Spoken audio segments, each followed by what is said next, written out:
বিশ্বনবী পাগলের মতো একবার হাউজে কাসারে যাবেন, একবার সিরাতে যাবেন, একবার পুলসিরাতের দিকে, একবার হাউজে কাউসারের দিকে পাগলের মতো দৌড়াতে থাকবেন। তার কোনো গুনাহগার উম্মত যাতে জাহান্নামে ঢুকে না যায়, সেদিন কেউ সুপারিশ করতে পারবে না বিশ্বনবী ছাড়া। এজন্য 5 নম্বর আল্লাহ বললেন, মান যাল্লাযী ইয়াশফাউ ইনদাহু ইল্লা বিইযনিহি।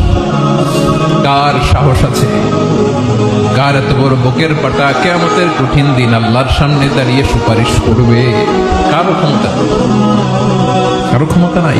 বিশ্বনবী সেদিন সিজদায় পড়ে উম্মতের জন্য কাঁদবেন, সবাই কাঁদবে, নফসি নফসি, আল্লাহ আমারে বাঁচাও, আল্লাহ আমারে বাঁচাও। বিশ্বনবী বলবেন, উম্মতি উম্মতি।